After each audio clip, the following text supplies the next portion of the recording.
1980 চনৰ পৰা আমাৰ সদৌ তাই আহোম ছাত্ৰ সন্থাই আমাৰ জন্মৰ লগৰ পৰা আমাৰ সমমৰ্যাদা সম অধিকাৰ সাব্যস্ত কৰিবৰ কাৰণে আমি অতিবাহিত কৰি আহিছো সদৌ তাই আহোম ছাত্ৰ সন্থাই জন্ম লগ্নৰ পৰা আজি 37টা বছৰ আমাৰ গৰকি গ'ল।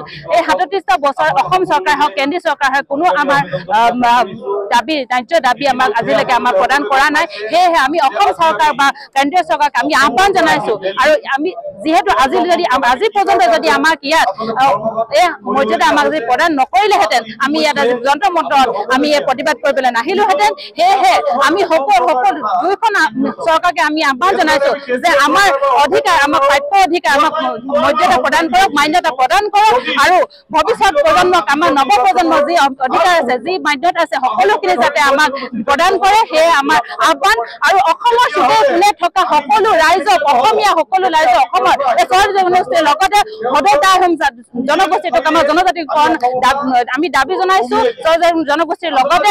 আৰু সেয়েহে আমি কৈছো যে আমাৰ জনগোষ্ঠীটোক জনজাতিকৰণ কৰক, আমাৰ মৰ্যাদা আমাক প্ৰদান কৰক, সম অধিকাৰ আমাক প্ৰদান কৰক। সেয়েহে আমি চৰকাৰক আমি জনাইছো যে আমি আজি যিটো আমি ইয়াত প্ৰতিবাদ কৰিব সেই প্ৰতিবাদ আমি আৰু ভৱিষ্যতে নকৰোঁ। আজি আমাৰ শেষ সিদ্ধান্ত আৰু 2026 চনৰ যি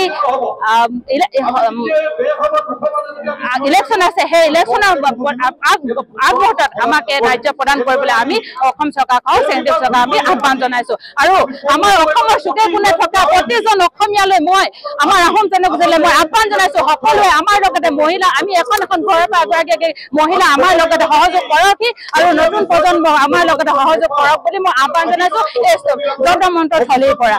ধন্যবাদ।